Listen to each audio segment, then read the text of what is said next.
أعوذ بالله من الشيطان الرجيم. بسم الله الرحمن الرحيم.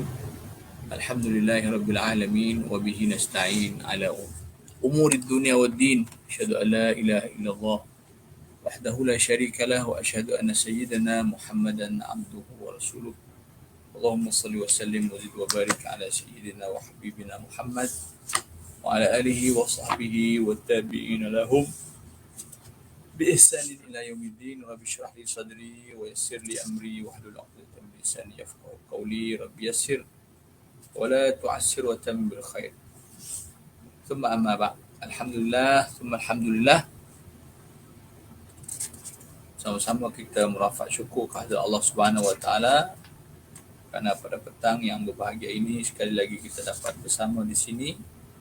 Walaupun pada minggu ini sepatutnya kita bertafakuh bersama di surau KPI UM, tapi oleh kerana ada halangan-halangan yang lain, kita terpaksa menggunakan online seperti sebelum ini untuk kelas kita petang ini. Subhanallah. Baik, hari ini kita nak sambung pengajian kita bersabit dengan arkanul iman. Qala al-muallif rahimahullah nafa'ana bi'ulumihi fid dharain amin. Katanya musannif kita ni, penulis kita ini, iaitu Syekh Salim bin Abdullah bin Sumair bin Al-Hadrami bin Al-Hadrami Asy-Syafi'i. Dia kata wa arkanul imani sittatun, rukun iman itu ada 6, itu matanya. Kemudian antu'mina billah, bahwasanya kamu beriman dengan Allah SWT. Itu yang pertamanya, kamu beriman dengan Allah SWT. Okey, itu rukun yang pertama. Dan telah kita jelaskan pada pertemuan yang telah lalu bahwasanya martabat kepada iman itu ada 5, iaitu iman taklid, iman ilm, ya, iman haq, kemudian iman tertinggal imanu ayanin, kemudian baru imanu haqqin, dan kemudian barulah imanu haqiqatin. Okey.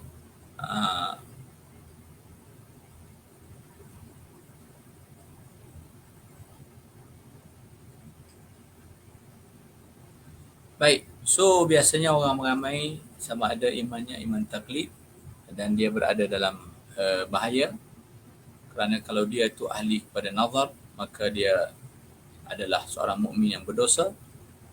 Dan kebanyakan manusia berada di iman wa ilmin, iman orang yang sekadar tahu, ya.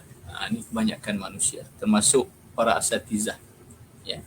So sebab apa? Sebab nak naik ke iman ayanin itu memerlukan kepada mujahadah, memerlukan kepada satu proses pengajian yang khusus, bimbingan yang khusus daripada para murabbi.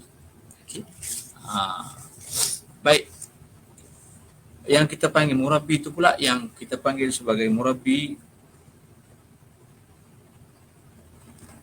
guru mursyid, ya. Yang kita panggil guru mursyid. Guru yang boleh menunjuk jalan. Mursyid itu apa maksudnya? Ya, kita takut juga orang salah faham dengan perkataan mursyid. Mursyid itu ialah mursyid. Dia ambil daripada perkataan arsyada yursyidu. Isim fa'ilnya mursyidun, dengan makna yang boleh menunjuk jalan.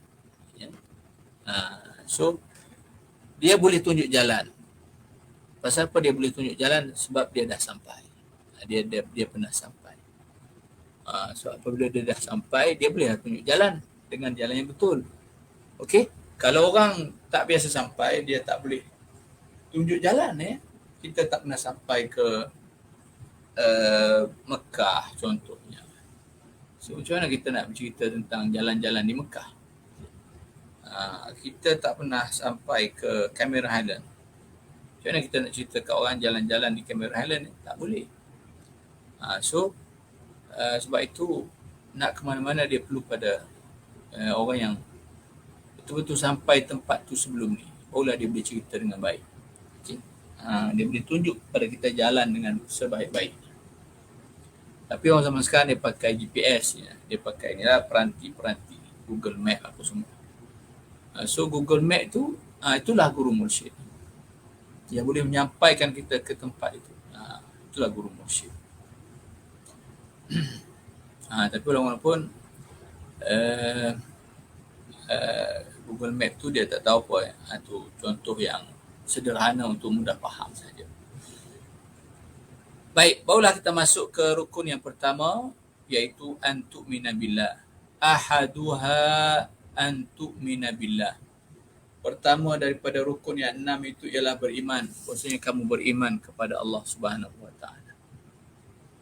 Bi an ta'taqida 'ala al-tafsili anna Allah ta'ala mawjudun qadimun baqin mukhalifun lil hawadisi mustaghnin an kulli syai'in wahidun qadirun muridun alimun hayyun sami'un basirun mutakallimun wa 'ala al-ijmali anna lillahi kamalatin la tatanaha.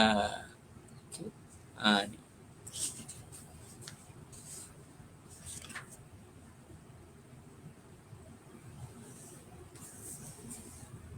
Baik, rukun yang pertama ialah bahwasanya kamu beriman dengan Allah Subhanahu wa taala. Itu rukun iman.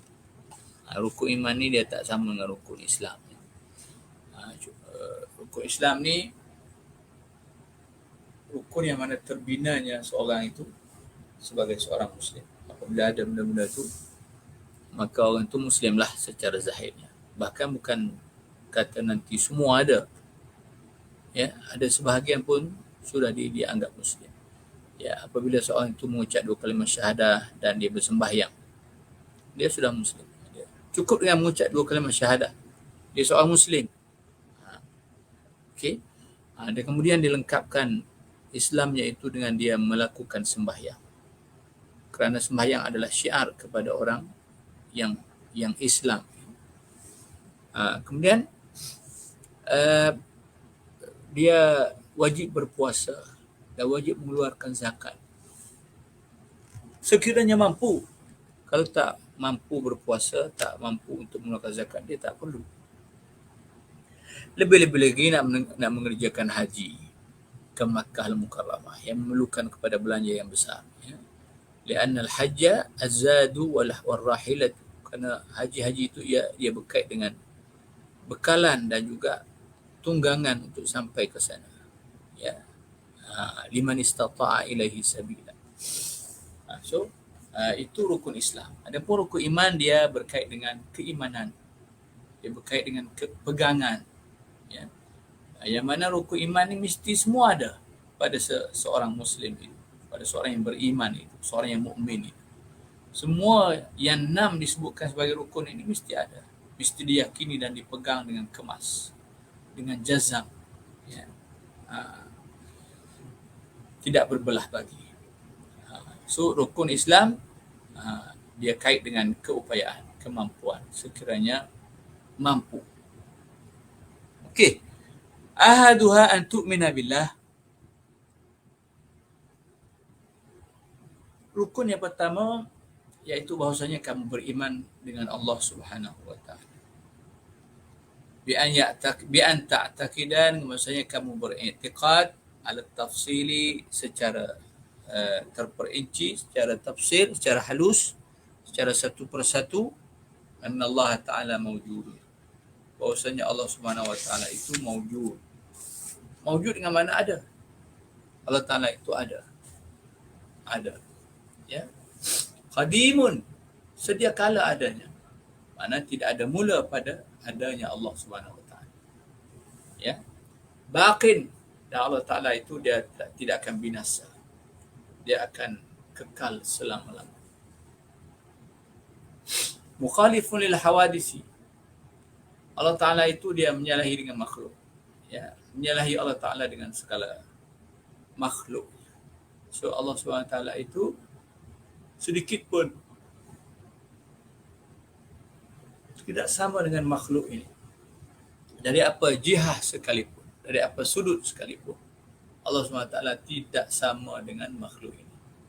Allah SWT menyebut dengan jelas dalam Quran, laisa kamitslihi syai'un, tidak sama seperti Allah Ta'ala ni suatu pun. Maksudnya tidak ada benda yang sama dengan Allah SWT.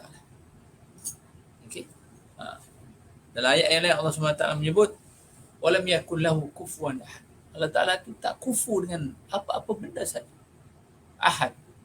Satu benda saja, satu perkara, ya, tak akan sama dengan Allah Subhanahu Wa Taala.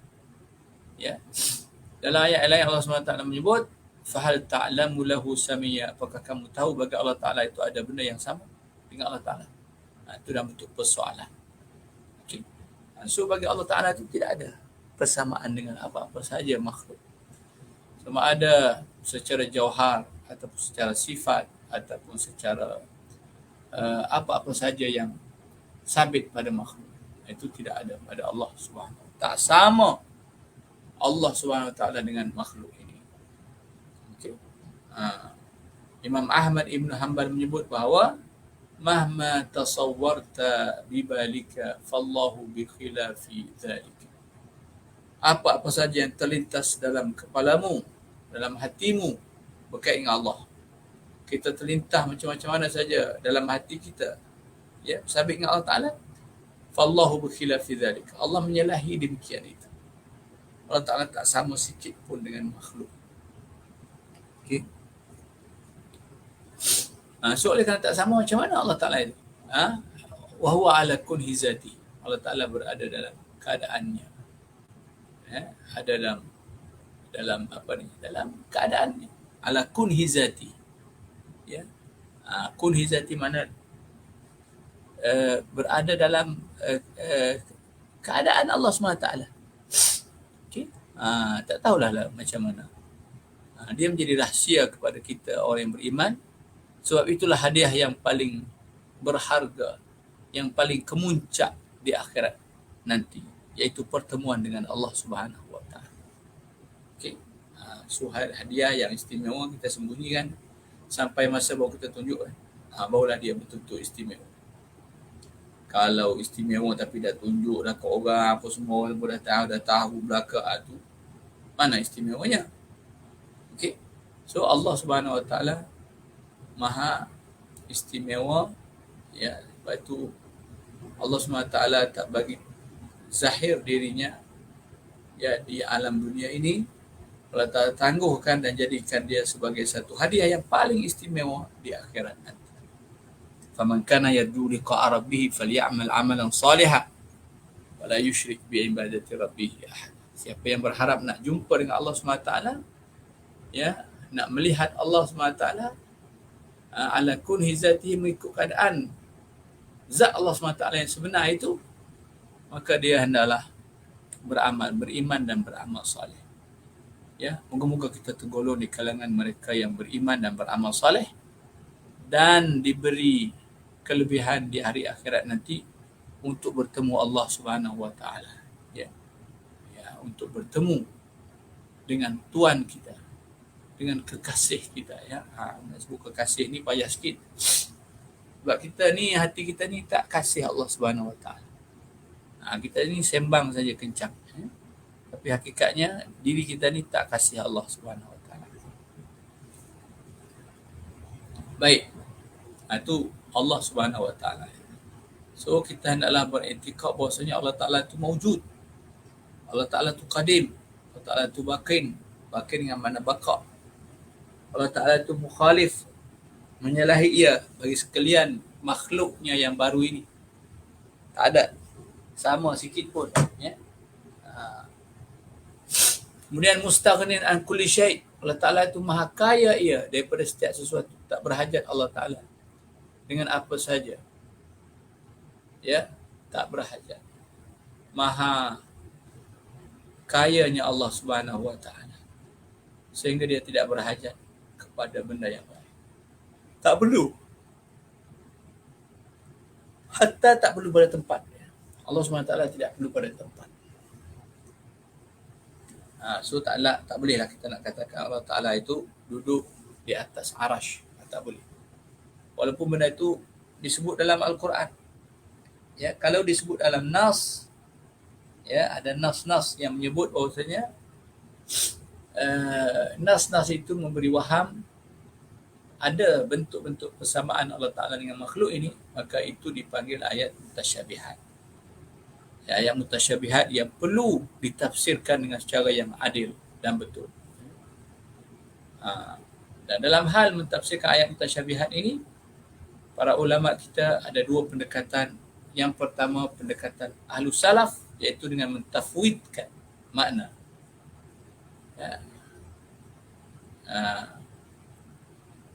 Ahlus Salaf dulu macam mana ketika menyantuni ataupun mensikapi ayat mutasyabihat? Mereka beriman dengan ayat mutasyabihat. Kullu amanna bihi, kami beriman dengan ayat mutasyabihat.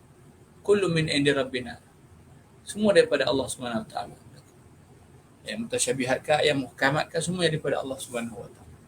Ketentuan Allah Subhanahu Wa Taala macam tu nak turun Quran. Ada sebahagiannya mutasyabihat, ada sebahagian besarnya muhkamat. Itu kehendak Allah Subhanahu Wa Taala begitu. Ya, Allah SWT menyebut wallazi anzala 'alaikal kitaba minhu ayatun muhkamatun hunna ummul kitabi wa ukharu mutasyabihat. Ya. Dialah Tuhan yang menurunkan Al-Quran. Yang mana sebahagian daripada Al-Quran ini ada ayat-ayat yang muhkamat dan dialah ummul kitab. Ya, isi kepada Quran secara dominan. Ummul kitab ada dominan kepada Al-Quran itu sendiri. Wa ukharu mutasyabihat, dan di sana ada sebahagian kecil yang statusnya mutasyabihat. Mutasyabihat dengan arti kata ada ayat-ayat yang memberi waham samanya Allah Ta'ala dengan makhluk. Maka ayat-ayat itu kita panggil ayat-ayat mutasyabihat. Okey? Itu kena faham dengan baik. Supaya kita tidak bergaduh. Supaya kita tenang hati. Okey? So ayat mutasyabihat, ayat muhkamat itu dibahagikan sendiri oleh Allah Subhanahu Wa Taala dalam surah Al-Imran ayat 7. Okey.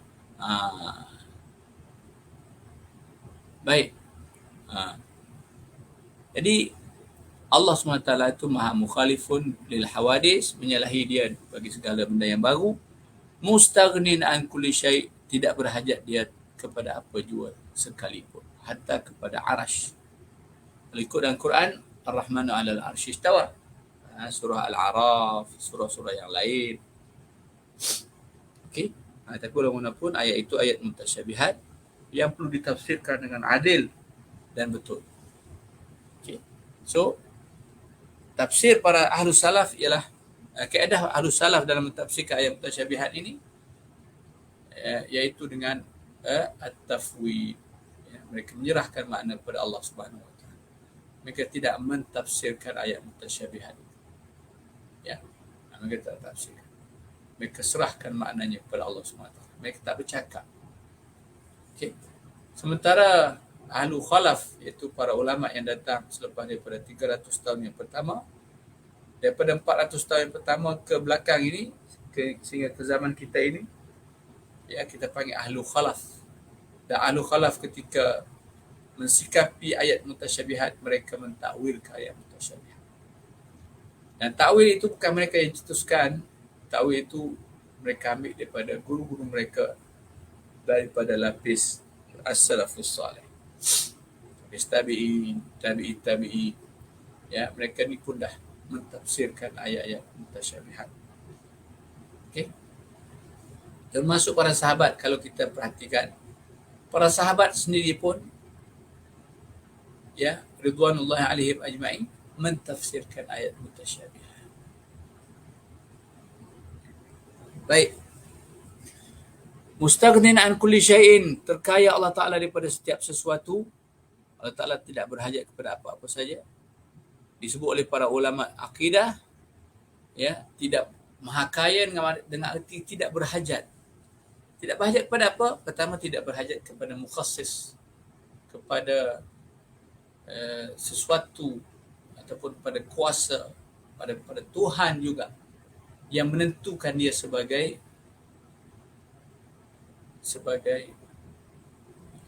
Tuhan lah. Ya. So Allah Ta'ala tak perlu kepada mukhassis, pada pembuat, kepada penentu untuk membuat dan menentukan bahawasanya akan lahir nanti, akan zahir nanti yang namanya Tuhan. Ada. Okay. So Allah Ta'ala tak perlu kepada mukhassis. Okay. Itu mukhassis maknanya, yang menjadikan. Allah Ta'ala tak perlu kepada yang menjadikan dia, ya? Kerana dialah yang menjadikan. Dan Allah SWT tak perlu juga satu lagi kepada tempat, tak perlu pada arash. Kalau Allah Ta'ala ni perlu pada arash, sebelum Allah Ta'ala ciptakan arash, di mana Allah SWT? Jatuh, merempat macam mana? Semua itu adalah kalam yang tidak layak dengan Allah Subhanahu Wa Ta'ala. Kemudian wahidun, qadirun, muridun. Wahidun dengan makna satu, Maha Esa Allah SWT. Qadirun dengan makna Allah Ta'ala Maha berkuasa. Muridun dengan makna Allah SWT Maha mengendaki. Ya, apa yang berlaku di atas muka dunia ini, sama ada yang telah lalu ataupun sekarang ini ataupun yang akan datang, tak terlepas daripada kehendak Allah SWT belakang. Tak ada satu pun yang bergerak ataupun diam dengan bukan izin Allah Subhanahu wa Ta'ala. Tu depan dia akan terangkan sedikit. Muridun, alimun, Maha mengetahui Allah Subhanahu wa Ta'ala. Allah Subhanahu wa Ta'ala Maha mengetahui. Hayyun, Maha hidup Allah Subhanahu wa Ta'ala. Sami'un, Maha mendengar Allah Subhanahu wa Ta'ala. Allah SWT mendengar semua perkara. Ya. Basirun, Maha melihat Allah SWT.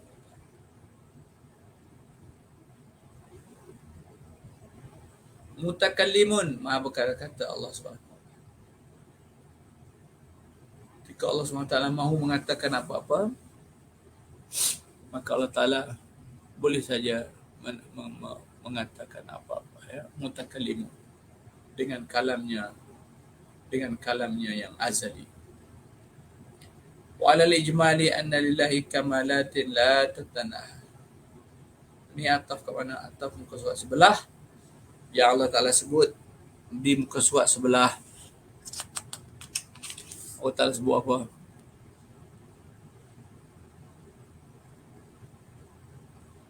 Allah SWT sebut apa?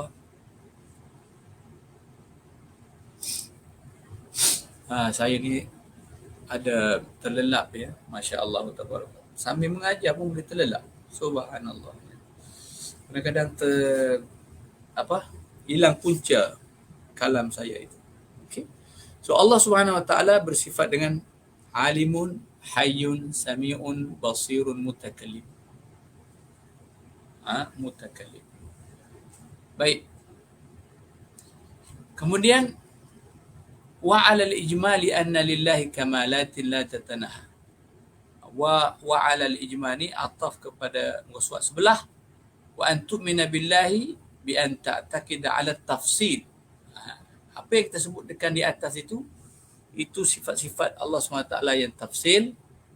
Adapun yang ini wa 'alal ijmali, dan hendaklah kita beriktikad secara ijmal. Apa yang nak diiktikadkan? Anna lillahi kamalatin, bahwasanya bagi Allah Ta'ala itu ada kamalat, kesempurnaan, la tatanaha, yang tidak akan habis. Itu bagi Allah Ta'ala itu kesempurnaan yang tidak akan ada penghabisan. Okey. Itu cerita dia. So sudut i'tikad, kita kena i'tikad dua benda. Pertama, i'tikad secara tafsil, iaitu Allah Ta'ala itu bersifat dengan wujud, qidam, baqa, mukhalafah, ya, qiyamuhu binafsih, wahdaniyah.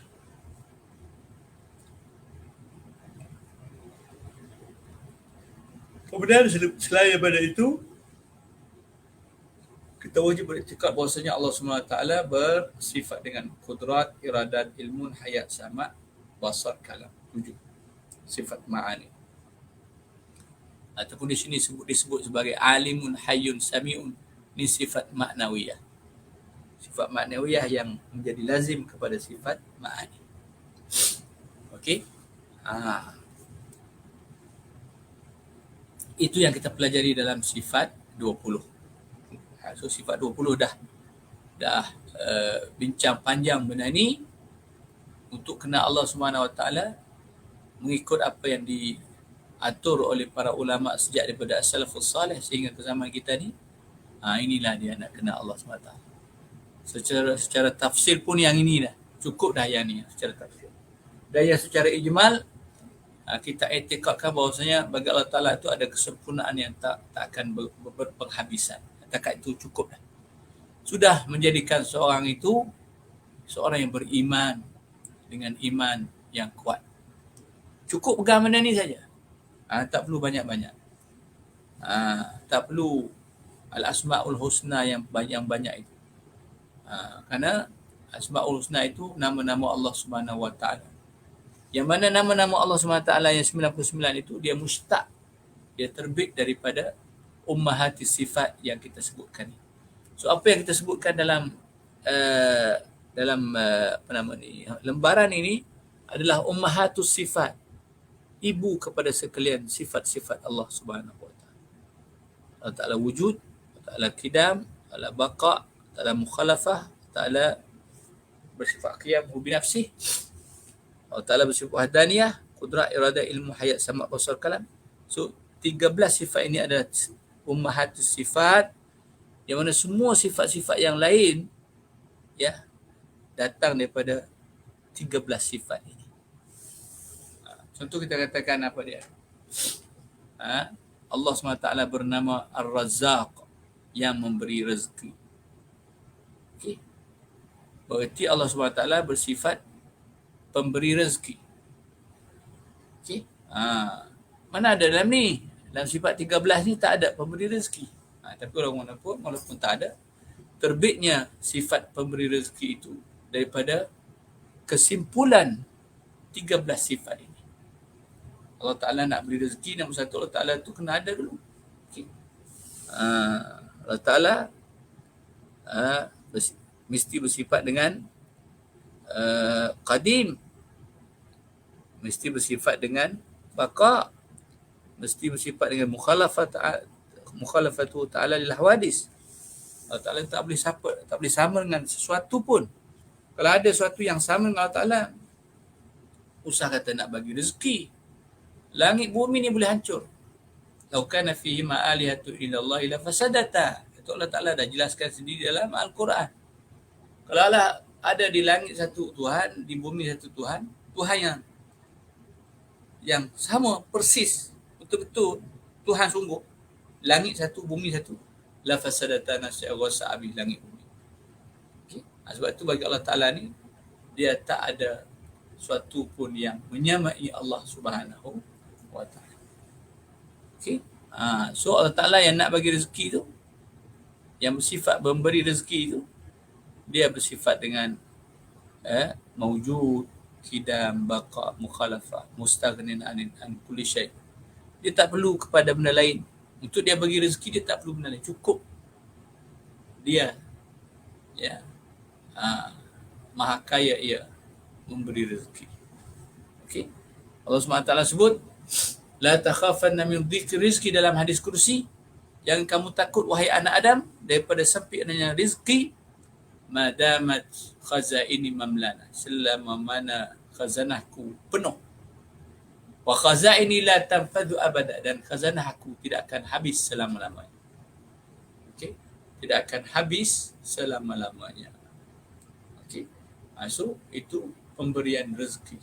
Sifat memberi rezeki bagi Allah Subhanahu Wa Taala.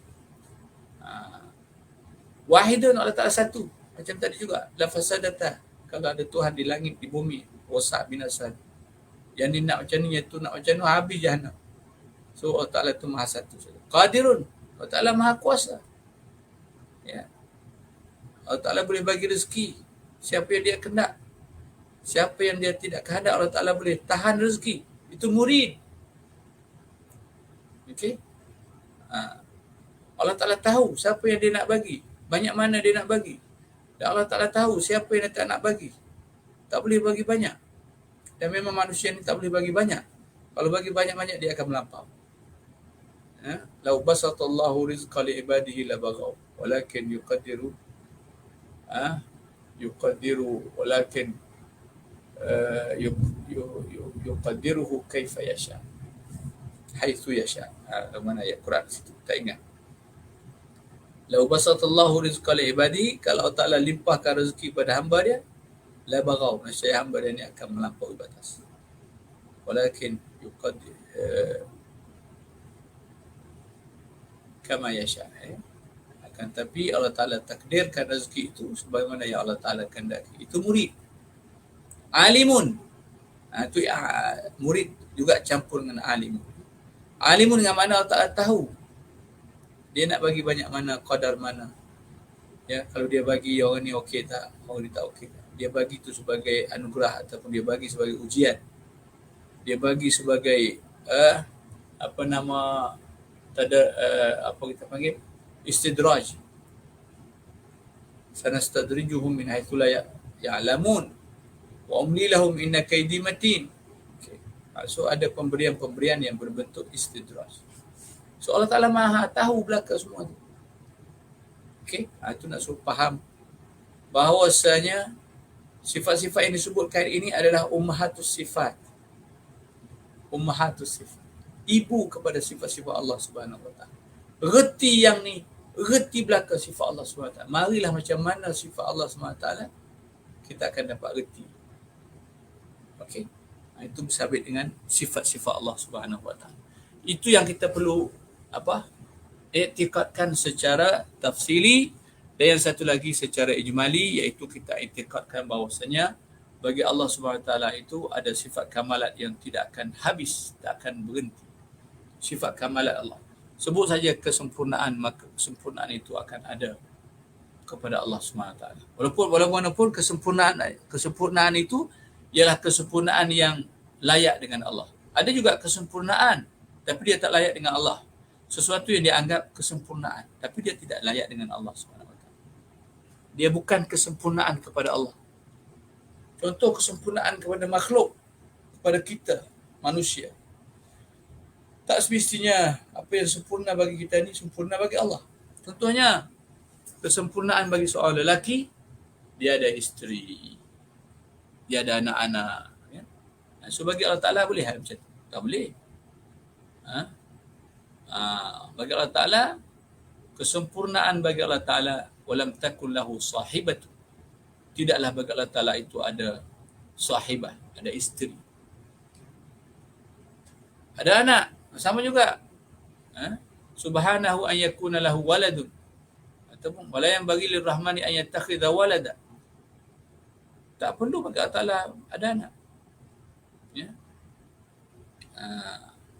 So kesempurnaan bagi Allah Ta'ala tak perlu anak. Kita kesempurnaan kita kalau anak ramai lagilah sempurna. Itu belum isteri lagi.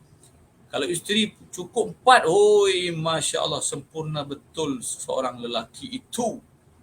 Kalau dia ada 4 orang isteri, Masya Allah, tabarakallah. Okey.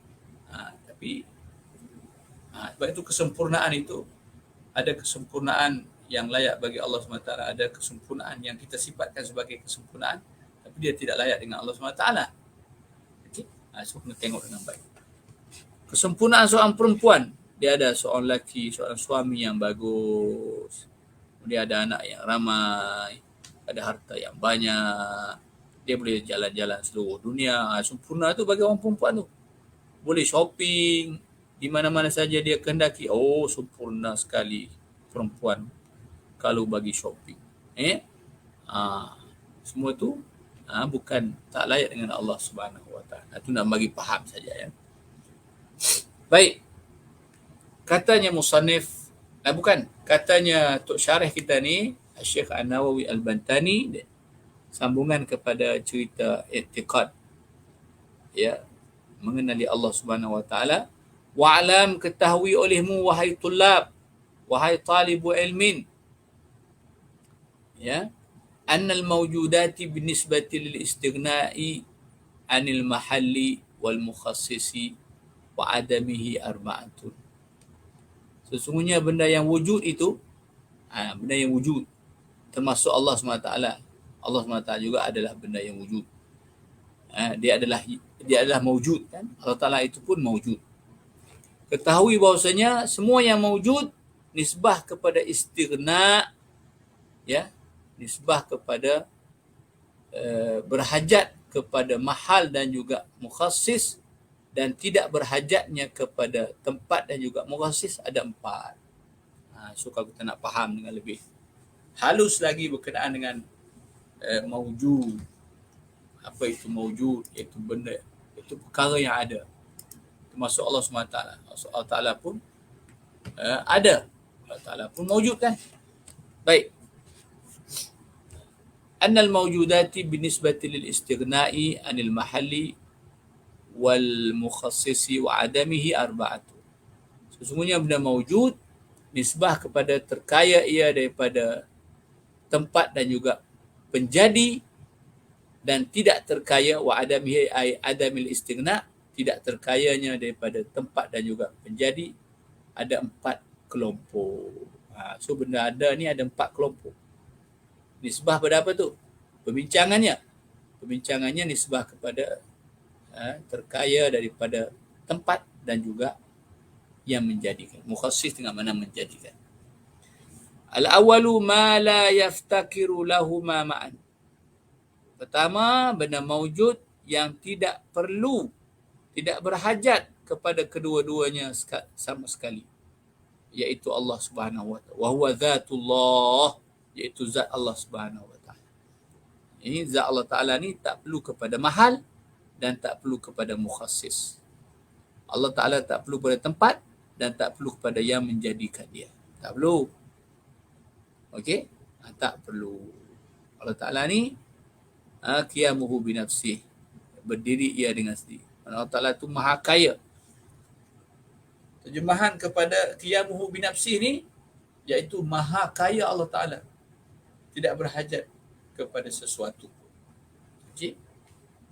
Ya ayuhan nasu antumul fuqara'u ila Allah wallahu huwal ghaniyyul hamid. Wahai manusia, kamu semua adalah fakir, mana berhajat kepada Allah Subhanahu wa ta'ala. Walhal Allah Subhanahu wa ta'ala tu maha kaya lagi maha terpuji. Okey.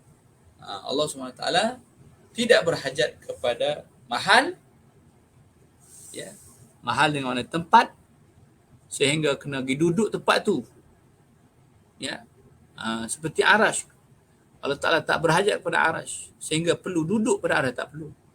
Allah Ta'ala tak perlu kepada tempat.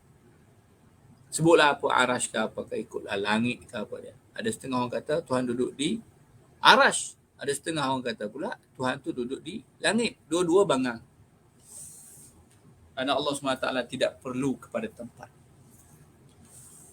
Okey, wal mukhassis, dan penjadi. Asani, benda maujud yang kedua, ya, nisbah kepada berhajat kepada tempat dia juga mukhassis. Aksuhu, ya, aksu, iaitu ma yaftakiru lahuma ma'an, perkara yang memerlukan kepada mahal dan juga mukhassis dua-dua sekali. Mahal pun perlu, mukhassis pun perlu. Itu maksud aksuhu. Ai, kita dhabit situ, ai ma yaftakiru lahuma. Kita buang perkataan la saja. Tadi yang pertama ma la yaftakiru lahuma ma'an, yang ni oleh kerana akasnya artinya ma yaftakiru lahuma ma'an. Wa huwa sifatul hawadisi, iaitu segala sifat-sifat yang hawadis. So sifat yang hawadis ni, sifat-sifat yang baru ni, dia perlu pada mahal dan dia perlu pada mukhassis. Mahal ialah tempat. Ya. Mahal ialah tempat. Yang mana sifat tu kena duduk pada tempat. Ke mana-mana pun sifat tu dia mesti duduk di zat. So semua sifat-sifat yang baru mesti duduk di zat. So zat artinya mahal kepada sifat. Dan mukhassis penjadi. Okay. Penjadi kepada sifat itu. So penjadinya ialah Allah Subhanahu wa ta'ala. So sifat yang hawadis semua sekali ini, yang ada pada makhluk ini, dia pertamanya memerlukan kepada mahal Dan yang keduanya dia memerlukan pada mukhassis, pada penjadi kepada sifat-sifat itu, iaitu Allah Subhanahu wa taala. Wasalitsu ma yakumu bi mahallin dunal mukhassasi. Dunal mukhassasi. Itu sat bagi atas.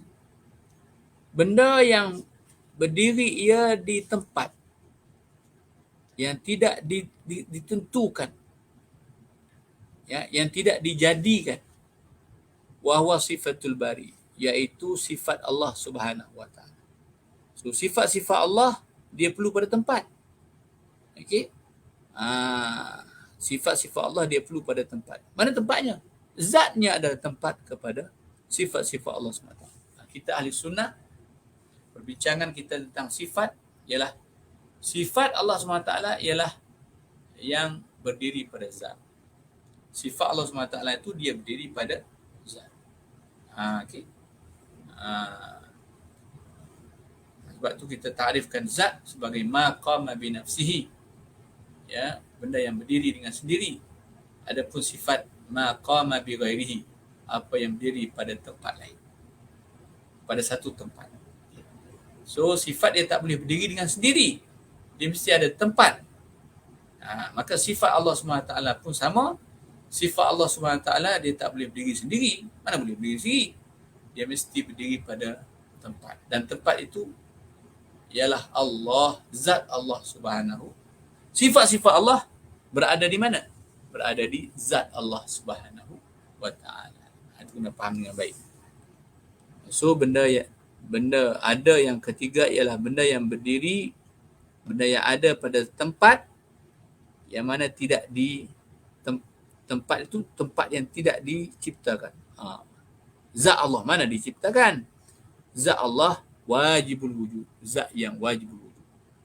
Pada zat Allah Ta'ala tu ada sifat-sifat Allah Subhanahu wa taala. Maknanya sifat-sifat Allah itu berdiri pada zat Allah Subhanahu wa taala. Itu yang ketiga. Ai allazi yakhluqul khalqa wa yudhiruhum minal adami. Iaitu Allah Subhanahu wa taala yang menjadikan makhluk dan menzahirkan mereka daripada tiada.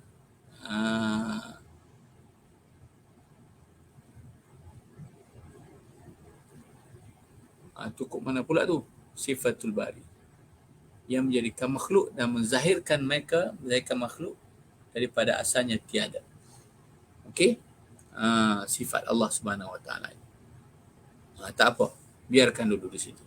Ar-rabi'u, perkara yang ketiga yang dikatakan mewujud. Okey? Apa benda yang ketiga ni? Aksuhu wa huwa zatul makhluqi, iaitu akas kepada yang ketiga. Yang keempat ni adalah akas kepada yang ketiga. Yakni ma yakumu bi mukhassasin duna mahalli. Ya, iaitu benda yang berdiri, ya, di mukhassas, tidak pada tempat. Ya. Tidak pada tempat. Iaitu ma yakumu bi mukhassisin, sat di bawah. Ma yakumu bi mukhassisin duna mahalli. Benda yang berdiri ia dengan adanya pencipta dan tidak pada tempat, iaitu zat sekalian makhluk. Maka zat sekalian makhluk ni Allah Ta'ala ciptakan dia. Dia boleh ada tu, dia dipanggil mawjud sebab Allah Ta'ala yang menjadikan dia. Wa zatul makhluqi, zat sekalian makhluk. Okay? So zat sekalian makhluk ni siapa yang buat? Siapa yang cipta dia? Allah Subhanahu wa taala. Okay? Dan dia adalah tempat kepada sifat-sifat makhluk. Zat makhluk ni adalah sifat. Zat makhluk ni adalah tempat kepada sifat-sifat makhluk. Dia berbeza dengan Allah Subhanahu wa taala, ya. Dan berbeza dengan Allah Subhanahu wa taala. So ini sebagai faedah untuk kita semua, untuk kita mengenali apa itu maujudat. Okay. So maujudat ni kesimpulannya ada 4. Pertamanya, yang tidak berhajat kepada mahal dan juga mukhassis, iaitu Allah, zat Allah Subhanahu Wa Taala. Adapun zat makhluk ni dia perlu kepada mukhassis. Okey, tapi dia tak perlu pada mahal. Itu cara umumnya macam tu. Tapi sebenarnya perlu juga kepada mahal, kerana manusia ni dia tak boleh mana boleh dia ada bukan pada tempat, dia mengisi ruang yang kosong. Okay. Itu perbincangan tu jadi panjang secara falsafinya, tapi dia tak lari daripada 4 kedudukan ini. Okey. Yang tu insya-Allah kita akan bincangkan dengan lebih panjang pada masa-masa yang akan datang. Yang depan ni lagi cantik. Faedah tu, ini satu faedah. Man taraka 4 kalimatin kamula imanuhu. Siapa yang meninggalkan 4 kalimah ini, sempurna imannya. Siapa yang tak terlibat dengan 4 kalimah ini bersabit dengan iman, maka iman dia sempurna. Apa 4 kalimah itu? Aina, kaifa, mata, wa kam. 4 perkataan ini. Fa in qala laka qailun, sekiranya berkata kepada kamu orang yang berkata. Ada orang cakap kat kita. Cakap apa? Aina Allahu, di mana Allah SWT? Sebab itu orang yang selamat daripada 4 perkataan ini, imannya sempurna insya-Allah. Tapi orang yang terpalit dengan 4 persoalan ini, khususnya yang pertama itu, ini kacau. Iman dia tu tak bersih. Iman dia tu kacau. Kalau ada orang tanya aina Allah, tu dia ada masalah. Ada kepahaman yang tak betul ada dalam hatinya. Sepatutnya dia tak tanya soalan ni. Aina Allah. Fajawabuhu, kalau ada orang tanya juga, maka kita yang beriman, kita yang ahli sunnah, kita akan jawab laisa fi makani.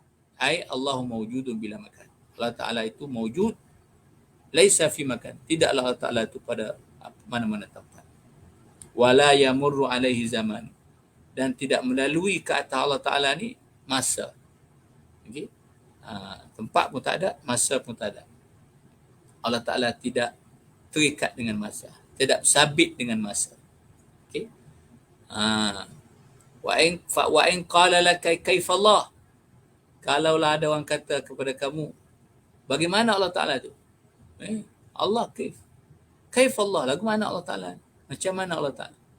Laisa kamitslihi syai'. Faqul lahu, maka jawablah kepadanya, laisa kamitslihi. Allah Ta'ala tu tak sama dengan makhluk. So kita tak boleh nak kaif kod tu, kaif kod ni tak boleh. Nak kaifiatkan kod tu, nak kaifiatkan kod ni tak boleh. Allah Ta'ala tu seperti itu, seperti ini tak boleh. Okey? Itu hebatnya kalam Allah SWT, laisa kamitslihi syai'. Sebab kita manusia ni, kalau kita nak cerita benda yang orang tak pernah tengok, orang tak pernah lihat, kita mesti bandingkan dengan apa benda yang ada. Contohnya, sahabat kita pergi ke Turki, contoh. Di Turki dia temui satu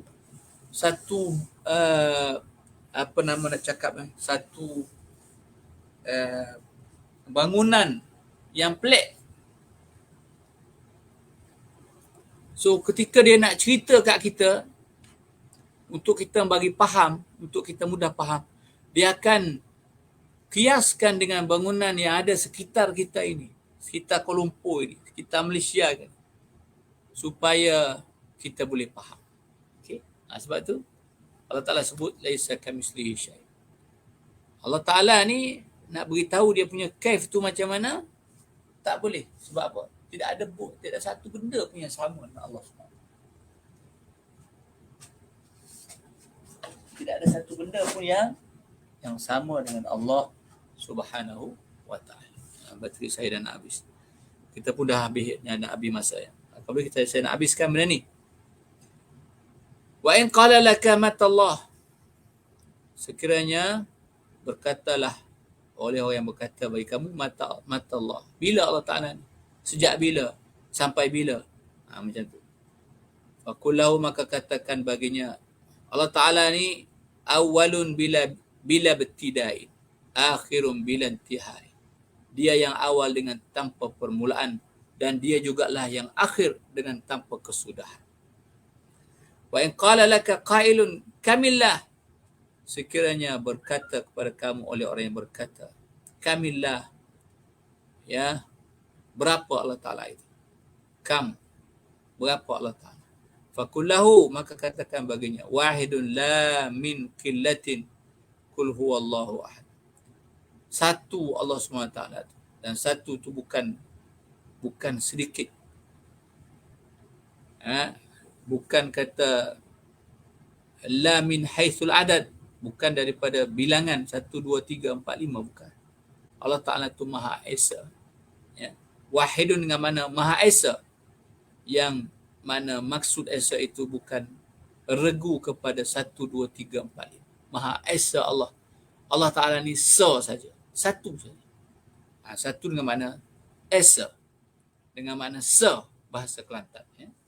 Bukan dengan makna bilangan 1 lawannya 2, lawannya 3, lawannya 4. Wahidun la min qillatin ay la min haitsul adad qul huwallahu ahad. Ya, katakanlah ia Allah SWT itu Maha Satu, Maha Esa. Okey. So siapa yang selamat daripada 4 perkataan ini, mana tidak terpalit dengan 4 perkataan ini dalam akidahnya, dalam kepalanya, maka imannya sempurna. Tapi selagi masih ada dalam kepala, duk tanya aina Allah, duk tanya dan suruh jawab pula. Ya, kalau di Saudi, ya, anak-anak kecil ditanam doktrin, ya, ditanya aina Allah, dan kemudian diajar jawapannya fis sama. Okey. So itu bahaya sekali. Itu menghududkan Allah Subhanahu Wa Taala. Ya, sedangkan dalam nas Al-Quran tidak memaksudkan hudud bagi Allah Ta'ala ketika nas-nas itu mengatakan aamintum man fis samai. Okey, ketika Quran mengatakan Ar-Rahmanu 'alal 'arsy istawa, bukan maksud daripada siakul kalam itu mentahdidkan Allah, tetapi maksud yang lain. Okey, maksud yang lain. Habislah di situ. Naktafi bihadzal qadri, multaqi insyaallah fi liqaati al-muqbilati insyaallah. Arakum fi riayatillahi wa amnih. Sudah dalam bab akidah ni kena kemah, kena mantap. Menurut akidah ahli sunnah wal jamaah, barulah kita selamat dan tenang. Ya. So kita akidah ahli sunnah ni tenang. Okey. Kita ada beberapa keyword yang penting untuk kita genggam erat. Antaranya ialah Allah Subhanahu Wa Taala ni, siapa ingat Allah Subhanahu Wa Taala ni? Allah Subhanahu Wa Taala ni la tudrikul absar wa huwa yudrikul absar. Dia tidak boleh dipandang dengan mata zahir, absar, dan Allah Subhanahu Wa Taala yang muraqabah kita. Itu di antara benda yang kita kena pegang bersabit dengan Allah Subhanahu Wa Taala. Kemudian kita pegang perkataan Sayyidina Abu Bakar radhiyallahu taala anhu, ya, adamul idrakil idraku. Kita tak dapat Allah Subhanahu Wa Taala dengan tahdid. Itulah maksud kita mengenal Allah Subhanahu Wa Taala. Adamul idraki al-idraku. Tidak idrak Allah Taala dengan hudud, dengan ta'yin. Itulah hakikat kepada idrak. So selagi kita boleh idrak Allah Ta'ala itu di situ, di sini, di atas, di bawah, pergi dan mari, maka itu bukan idrak. Belum sampai ke idrak. Belum sampai kepada hakikat mengenal Allah Subhanahu Wa Ta'ala. Okey, naktafi bihadzal qadri wa nataki insyaallah. Assalamualaikum warahmatullahi wabarakatuh.